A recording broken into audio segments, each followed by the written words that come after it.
In my tutorial, How to Set Footnotes to Continuously Number in InDesign, I received a question. Juicy Law wrote, "Hello, graphics girl. Thank you for this wonderful video, but I need your help urgently. How can I insert footnotes from text from table while I'm working only with a table? Thank you in advance." So the question is how to insert a footnote when text is in a table. And I answer that question like I do all questions posed to me on my YouTube channel, Graphics Girl, but I thought I would help even more folks by going ahead and creating a tutorial. Let me show you the workaround to create footnotes when text is in a table in InDesign. But first, would you like a free cheat sheet? Okay. Head over to graphicsgirl.com to download your free InDesign cheat sheet that will show you all the shortcuts in the program. Just click the link below. Hello, creative! It's your graphics girl of graphicsgirl.com. That's graphics with PH and S, girl with no I and 3 R's. And I'm here with a quick tip to help you design your brand. First, let me give you back your sanity. If you've come to this tutorial because you're struggling to find out how you can create a footnote inside a table, then let me answer this quickly for you. There is no easy way to create a footnote inside a table like you would see in a normal text frame. Like I describe in my tutorial of how you can continuously number footnotes with this video up here, when you inserted this footnote, it automatically created and formatted the footnote to appear at the bottom of the page. Unfortunately, that is not what happens when you have a table. Let me prove it to you.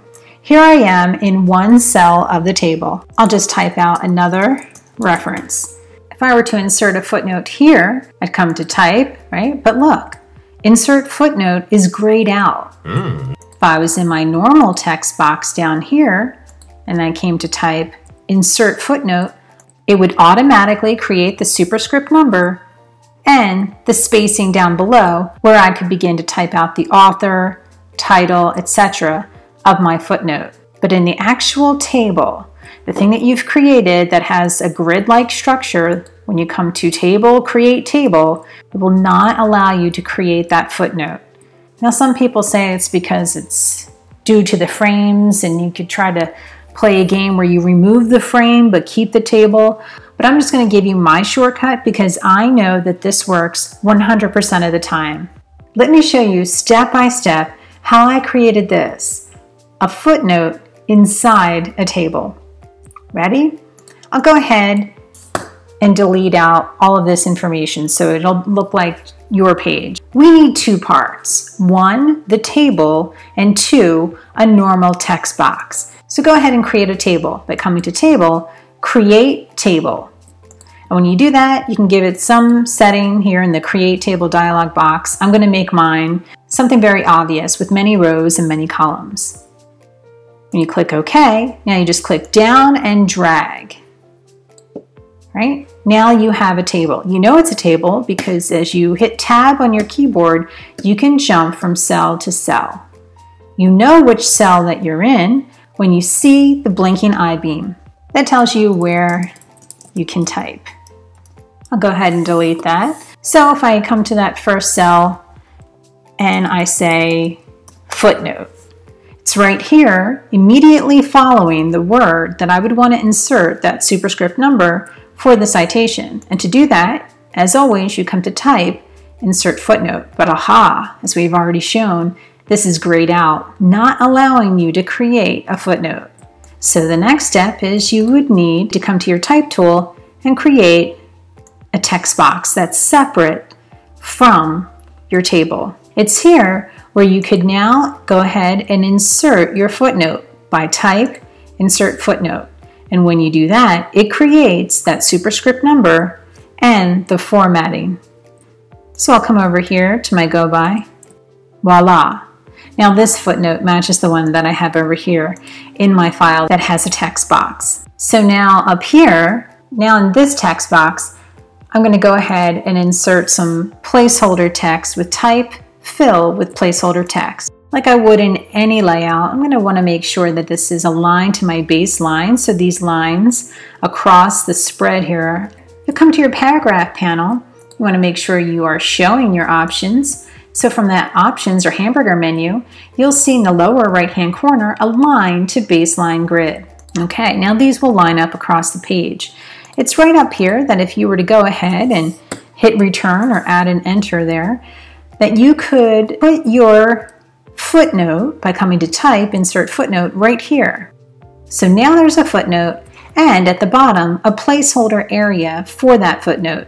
I'll go ahead and copy and paste out the one that I have on my page with just a text box. And so that's fine, except for we wanted it in the table. So you need to create a superscript number right here. And you can do that by coming to your character panel. You're going to want to make sure you are showing your options.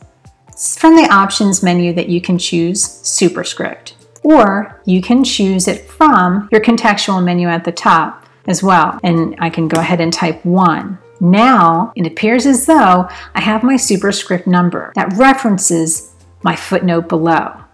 But I have this guy still floating around that's actually referencing my footnote. So I need to go ahead and select that and choose the color to be none or paper.